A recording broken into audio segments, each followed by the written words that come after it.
Again welcome everyone. सो हम लोग part 2 यहाँ पर स्टार्ट करते हैं परफॉर्मेंस मैनेजमेंट का चैप्टर्स का। तो हम लोग यहाँ तक अपन कवर कर चुके थे components of the performance management का पुराने लेक्चर्स पे। सो हम लोग यहाँ पास आगे अगर अपन यहाँ पास देखेंगे डिस्टिंक्शन बिटवीन देखेंगे परफॉर्मेंस अप्रेजल और परफॉर्मेंस मैनेजमेंट के बीच में यहाँ पर डिस्टिंग्विश देखेंगे।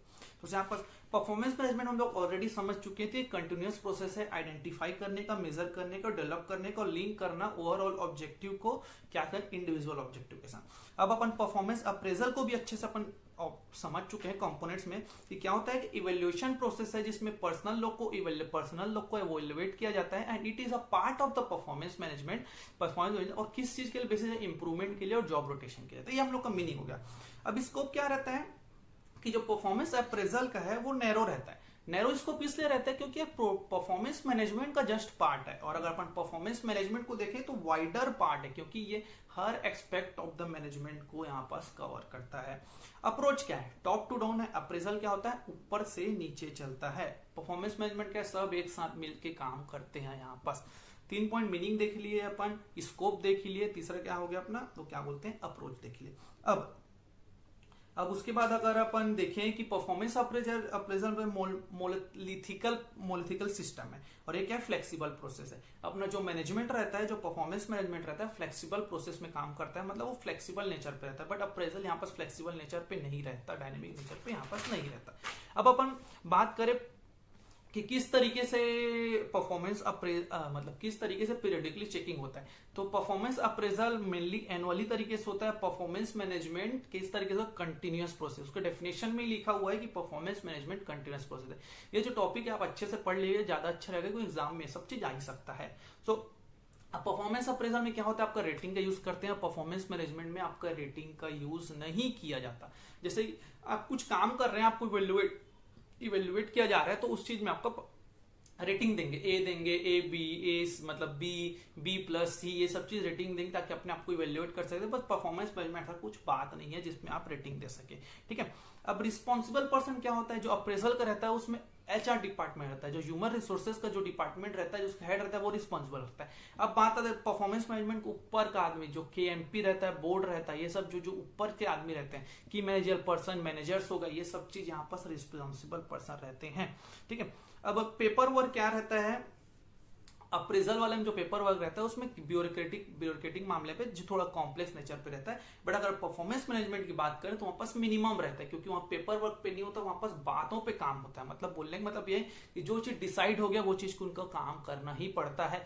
पेपर वर्क सबऑर्डिनेट्स के लिए ज्यादा होता है, हेड वालों के लिए ज्यादा नहीं होता। जो ऊपर में बैठे रहते हैं सुपीरियर लेवल उन लोगों के लिए पेपर वर्क ज्यादा नहीं होता। सो यहाँ पर अपन सीधी सी बात है, अप्रेजल और मैनेजमेंट को समझ ले। बस आपको ये चीज ध्यान रखना है कि परफॉर्मेंस मैनेजमेंट ऊपर में रहता है, appraisal is just part of the performance management, ठीक है। ये चीज आपको ध्यान रखना है, फिर आप इजी से कर लेंगे। अब मैं एग्जाम के पॉइंट ऑफ व्यू से यही बोलूंगा कि आपको सिर्फ चीजों को समझना है। आप खुद से वर्डिंग से लिख सकते हैं, आपको खुद के ऊपर कॉन्फिडेंस ये चीज होनी चाहिए। अब मल्टीपल टाइम्स रीड कीजिए, आपको खुद आप पेपर में लिखेंगे तो आपको वर्डिंग्स आ जाएगा। अब बार बार एक ही चीज को रटने की कोशिश मत कीजिए। मतलब आप ऑटोमेटिक बार बार पढ़ेंगे आपको रटा जाएगा। बट ऐसा नहीं है कि आप ऐसे इज एंड द ऐसे लिखा है आपको वैसे ही लिखना है, ऐसा कोई भी जरूरी नहीं है। आप अपने तरीके से भी अल्ट कर सकते हैं अपने ओन लैंग्वेज में, बस मीनिंग उसका नहीं बदलना चाहिए, ठीक है। अब बात आता है प्रोडक्टिविटी एंड एफिशिएंसी। सीधी सी बात है, प्रोडक्टिविटी मतलब होता है कि आप इनपुट के बदले में आउटपुट आप कितना कर रहे हैं, इसको हम लोग प्रोडक्टिविटी बोलते हैं। और एफिशिएंसी मतलब ये होता है कि आप इनपुट के बदले आउटपुट कितना ज्यादा कर रहे हो, उसको हम लोग एफिशिएंट बोलते हैं। सपोज मैं एग्जांपल देता हूं, यहाँ पास अपने पास 2 वर्कर, यहाँ पास ए हो गया, यहाँ पास बी वर्कर हो गया। ए क्या करता है, ए यहाँ पास क्या करता है, 10 घंटे में क्या करता है, वो 10 घंटे में 20 यूनिट बनाता है। 10 घंटे में कितना यूनिट बनाता है, 20 यूनिट बनाता है। और वहीं पास अगर अपन बी देखें, अगर यहाँ पास बी देखें तो 5 घंटे में 15 यूनिट बनाता है। तो यहाँ पास बात करें, अगर अपन प्रोडक्टिविटी में केस देखें तो अपनों का ए जीतेगा क्योंकि वो 20 यूनिट बना रहा है, प्रोडक्टिविटी ज्यादा कर रहा है। बट अगर एफिशिएंट के मामले में देखें तो भाई ये 5 घंटे में 15 बना रहा है या 10 घंटे में 20 बना रहा है, तो सीधी सी बात है एफिशिएंट तो अपना बी ही हुआ ना यहाँ पास। तो बात यहीं पास ये है कि प्रोडक्टिविटी और एफिशिएंसी यहाँ पर डेफिनेशन सिर्फ इतना ही और कुछ नहीं है। होप सो आप लोग अच्छे से समझ गए होंगे। अब उसके बाद हम लोग बात करते हैं supply chain management. Supply chain management भी एक सप्लाई चेन मैनेजमेंट है और कस्टमर रिलेशनशिप मैनेजमेंट है। ये चीज बहुत ही ज्यादा क्वेश्चन पूछा जाता है मतलब इस चैप्टर से। तो हम लोग सप्लाई चेन मैनेजमेंट को पहले समझते हैं। तो सप्लाई चेन मैनेजमेंट आखिर होता क्या है। Supply chain management, supply chain मतलब सीधी सी बात है, कुछ चैन होगा सपोज, तो ये लॉजिस्टिक मैनेजमेंट के ऊपर है। लॉजिस्टिक मैनेजमेंट मतलब क्या होता है, ट्रांसपोर्टेशन के ऊपर बेस रहता है। अब बात ये होता है कि सप्लाई चेन मैनेजमेंट अब ओरिजिनेटेड कहां से हुआ है। Supply chain management is originated from the marketing discipline. ये मार्केटिंग डिसिप्लिन से, मार्केटिंग पर्सपेक्टिव से आया है अपना सप्लाई चेन मैनेजमेंट, ठीक है। सप्लाई चेन मैनेजमेंट कॉन्सेप्ट ऐसा है कि एंटिटी का जितना भी एक्टिविटी है रिलेटेड टू सप्लाई उसको इंटीग्रेट करो। आपका क्या है, आपको डिलीवरी करना है, आपको खरीदना है, आपको प्रोड्यूस करना है, जो आपको सप्लाई के रिलेटेड है उस सब चीज को आप इंटीग्रेट कर दो, ये सप्लाई चेन मैनेजमेंट बोलता है। The concept of the supply chain management provides that the entity must integrate all the activities related to the supply. सब activities related to the supply को इंटीग्रेट करो, ये अपना सप्लाई चेन मैनेजमेंट बोलता है। अब कुछ एसेंशियल एक्टिविटी क्या सप्लाई चेन में, सबसे पहले रॉ मटेरियल खरीदो, purchase of the raw material. आपको प्रोडक्शन करना है तो रॉ मटेरियल तो खरीदना ही पड़ेगा। Production from the raw material, अब खरीद लिया, अब क्या करो, उसमें production of the raw material produce करो, ठीक है। अब हो गया, अब आपको क्या करना है, फिनिश गुड्स को स्टोर करके रखो, वेयर हाउस में हो सकता है, कहीं और भी स्टोर करके, मेनली वेयर हाउस में स्टोरेज करके रखो उस चीज को। अब फिर आता है लास्ट अपना होता है लॉजिस्टिक मैनेजमेंट, ट्रांसपोर्ट। सीधी सी बात है, सप्लाई चेन मैनेजमेंट क्या होता है, आप पहले खरीदो रॉ मटेरियल, फिर उसको प्रोड्यूस करो, ठीक है। अब आप प्रोड्यूस कर लिया, उसके बाद क्या, उसको स्टोर करके रखो कोई जगह पे, आप स्टोर कर लिया, अब उसको आप ट्रांसपोर्ट करो पूरे ऑल ओवर इंडिया में। अगर आप देखिए हिंदुस्तान यूनिलीवर का देखा, अगर शैम्पू बनाता है क्लिनिक प्लस, तो सबसे पहले रॉ मटेरियल खरीदेगा उस चीज के लिए, फिर उसको प्रोड्यूस करेगा, फिर स्टोर करके फिर ऑल ओवर इंडिया में उस चीज को सप्लाई करेगा। वो सब सप्लाई चेन मैनेजमेंट ही कहलाता है, ठीक है। तो अब बात ये होता है कि सप्लाई चेन मैनेजमेंट हम लोग को क्यों करना चाहिए, उसकी ऑब्जेक्टिव क्या है। होप सबको सप्लाई चेन में समझ आ गया होगा। हम लोग बढ़ते हैं ऑब्जेक्टिव की तरफ बढ़ते हैं हम लोग सप्लाई चेन मैनेजमेंट के। सप्लाई चेन मैनेजमेंट क्या करता है, अगर इसको करोगे तो आपको ये कंट्रोल होगा कॉस्ट, क्योंकि मेन अगर कॉस्ट देखेंगे तो हम लोग का डिस्ट्रीब्यूशन और लॉजिस्टिक मैनेजमेंट का ही कॉस्ट हो जाता है।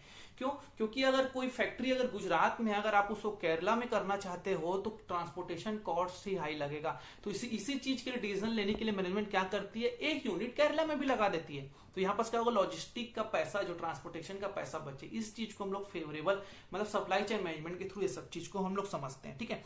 और इस चीज को क्या और ये बोलते हैं कॉस्ट को कंट्रोल करेंगे और गुड्स को इस तरीके से बनाएंगे जो हम लोग का कस्टमर चाहता है, and making goods as confirm by the customer, ठीक है। और ये सप्लाई चेन मैनेजमेंट इंश्योर करता है कि facility to establish link between the customer and the supplier. Customer and supplier के बीच में लिंक बैठाता है। ये हो गया अपना सप्लाई चेन मैनेजमेंट का ऑब्जेक्टिव नंबर 2।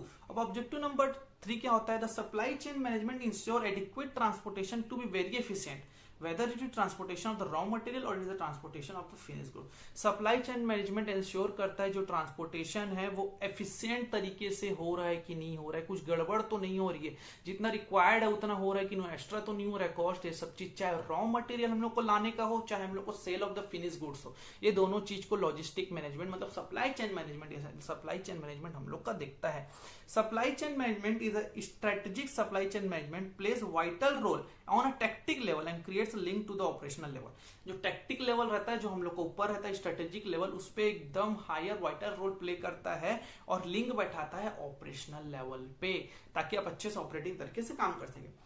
चार हम लोग का ऑब्जेक्टिव था। पहला क्या था कि कॉस्ट का कंट्रोल करेगा और जो गुड्स कंफर्म करते हैं कस्टमर उसको बनाएंगे। दूसरा ये बोलता है कि कस्टमर सप्लायर का लिंक बैठाएंगे। तीसरा ये बोलता है कि ट्रांसपोर्टेशन हम लोग एफिशिएंट तरीके से करें, चाहे रॉ मटेरियल का हो चाहे वो फिनिश गुड्स का हो। तीसरा ये बोलता है टैक्टिक लेवल पे अच्छे तरीके से काम करता है और लिंक बैठाता है ऑपरेशनल लेवल पे, ठीक है। तो यहाँ पास हो गया ये सप्लाई चेन मैनेजमेंट का। अपन बात करें तो ये हो गया। हाँ, कुछ बातें ये है कि it involves N input and transportation and output. ये हम लोग के एमसीक्यू का पार्ट है। एमसीक्यू में सब चीज पूछा जाता है कि क्या चीज है जो इन्वॉल्व करता है, आउटपुट को इन्वॉल्व करता है, ट्रांसपोर्टेशन को इन्वॉल्व कर ट्रांसफॉर्मेशन को इन्वॉल्व करता है और आउटपुट का इनपुट मतलब हो गया अपना रॉ मटेरियल, ट्रांसफॉर्मेशन मतलब हो गया अपना प्रोडक्शन हो गया, आउटपुट मतलब हो गया अपना फिनिश। तो होता है सप्लाई चेन मैनेजमेंट इस चीज को करता है। आप प्रोडक्शन नहीं लिख सकते, production is a wrong answer, तो यहाँ पास अपना करेक्ट आंसर होगा सप्लाई चेन मैनेजमेंट, ठीक है।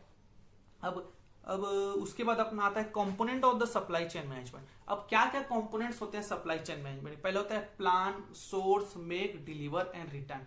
जो हम लोग का लास्ट है रिटर्न, वो मोस्ट वैल्यूएबल है, उसको आपको अच्छे से समझना चाहिए। अब प्लान क्या होता है, सबसे पहला एससीएम मतलब सप्लाई चेन मैनेजमेंट का सबसे पहले होता है प्लान। स्ट्रेटेजी बनाओ कि आप इंटायर एक्टिविटी को किस तरीके से पूरा करोगे। The very first component of the SCM is to plan. Every activity need to make a strategy that is plan for entire activities involve in the supply chain management. ठीक है, अब source क्या हो गया? The supply chain management could be more efficient if the entity has identifies relevant source for supply of goods and services as the case may be. The identification of source enable organization to strengthen the customer relationship management. अब आपको बात ये करना पड़ेगी आपका source क्या होगा, आपको रॉ मटेरियल कहां से मिलेगा, आपको सोर्स पता रहना चाहिए। और एक चीज का और सोर्स ये पता रहना चाहिए कि आप बेचोगे कहां, इस चीज को आपको सोर्स पता रहना चाहिए। तभी तो आप प्लान कर लिया, अब आपके पास आप जैसे कि प्लान कर लिए, हम लोग प्रीवियस एग्जांपल में जाते हैं, आपको शूज बनाना है। अब शूज के क्या लगेगा? लेदर। आपको सोर्स ही नहीं पता लेदर का तो आप लाओगे कहां से? सोर्स को आप चीज को ध्यान रखना पड़ेगा एफिशिएंट तरीके से, ताकि एंटिटी अच्छे से प्रोड्यूस कर सके और कस्टमर रिलेशनशिप मैनेजमेंट को बैठा सके। ठीक है, अब बनाओ, अब क्या करो? मेक बनाओ। सप्लाई चेन मैनेजमेंट में थर्ड स्टेप होता है कि मैन्युफैक्चरिंग होता है। ठीक है, यहाँ पास आपको क्या करना है? मैन्युफैक्चरिंग करता है। जो अपने लोग का क्या होता है, 4 स्टेप में होता है। 4 स्टेप में होता है। सबसे पहले क्या करो? प्रोक्योरमेंट करो, टेस्टिंग करो, पैकिंग करो, फिर making the product ready for the delivery. ठीक है, मेक में हम लोग का 4 बात आता है। मैन्युफैक्चरिंग एक्टिविटी में मेक में हम लोग का 4 बात आता है। प्रोक्योर करो, ठीक है, उसके बाद टेस्ट करो, फिर पैक करो, ठीक है, उसके बाद गुड्स को डिलीवरी के लायक बनाओ। ये मेक हो गया हम लोग। पहला हम लोग का क्या था? Plan, source and make. हम लोग 3 पॉइंट पढ़े, हम लोग का 2 पॉइंट अभी बचा हुआ। अब डिलीवर क्या होता है? डिलीवर क्या है? ऑर्डर रिसीव्ड से एक्चुअल ऑर्डर तक कोऑर्डिनेशन करना, मतलब आपको जो डिलीवरी का ऑर्डर आया है उसको डिलीवर करना। In supply chain management it is the another essential element in which organisation ensure delivery of the goods and service through logistic facility. At this stage the organisation makes direct coordination from customer from received of the order till the actual delivery. मतलब delivery में कौन यहाँ पास contract बना के रखता है supply chain management कि आपको डिलीवरी हुआ के। जैसे कि आप अगर बात यहाँ पर से करेंगे, आप डोमिनोज में कभी भी अगर पिज्जा ऑर्डर किया होगा, उस चीज में देखेंगे अगर आप डिलीवरी करते हो तो डिलीवरी लेते ही डोमिनोज आपके कांटेक्ट में होता है। सबसे पहले आप अगर ऑनलाइन ऑर्डर किया हो तो उसके बाद आपको मैसेज में कंफर्मेशन आएगा, ईमेल में कंफर्मेशन आएगा, आपको टाइम लिमिट भी बता देगा कि कितने देर में आने वाला है। ये सब चीज सप्लाई चेन मैनेजमेंट का पार्ट होता है कि वो लोग इतने दिन में, इतने टाइम में लोग डिलीवर कर देंगे। ठीक है, वो लोग चैलेंज भी लाए थे कि 30 मिनट में हम लोग डिलीवर करके दिखाएंगे। ये हम लोग का स्ट्रेटेजी था कस्टमर को अट्रैक्ट करने के लिए। अब आता है रिटर्न हम लोग का बात क्या होता है? Unless and otherwise the organization provides return facility to its customer the supply chain management can not set to be effective. It may happen the good may be defective और goods may not be according with the customer description and therefore supply chain must have the क्या बोलते हैं reverse and return policy to support its customer. मतलब good policy और stable policy होना चाहिए return.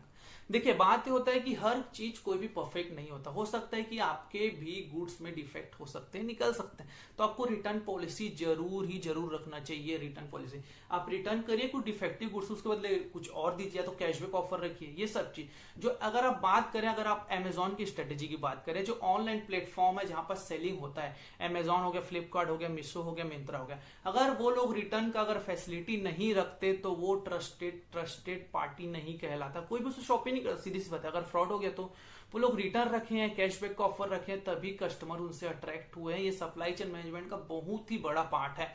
Amazon इस चीज को अच्छे से स्टेब्लिश किया, तभी वो मार्केट में नंबर 1 में चल रहा है अमेजोन। क्यों? क्योंकि वो रिटर्न का एकदम पिकअप तुरंत उठाए। आजकल फ्लिपकार्ट भी अच्छे से उठा देता है, बट अमेजोन वाले सबसे शुरू में यही चीज चालू किया, पिकअप को तुरंत उठाए विद इन अ डे, और विद इन अ डे वो लोग पैसा अकाउंट में ट्रांसफर भी किए हैं अमेजोन वाले। इससे बहुत ही ज्यादा कस्टमर में मतलब मार्केट में उन लोग कस्टमर बढ़े हैं। सो सप्लाई चेन मैनेजमेंट में बात यही हो गया कि क्या क्या होता है? प्लान करो, सोर्स करो, फिर मेक करो, डिलीवर करो, रिटर्न करो। ये हो गया हम लोग सप्लाई चेन मैनेजमेंट। आप इस चीज को अच्छे से पढ़ लिया, नोट्स हम लोग के वीडियो में प्रोवाइडेड है, आप चाहे तो इस रोक के पॉज करके भी देख सकते हैं। Thank you. अब नेक्स्ट वीडियो भी हम लोग का अपलोड होगा, परफॉर्मेंस मैनेजमेंट, जिसमें हम लोग सीआरएम का अच्छे से पार्ट और फाइनेंशियल एनालिसिस का ये लोग अच्छे से पार्ट हम लोग डिस्कस करेंगे। Thank you.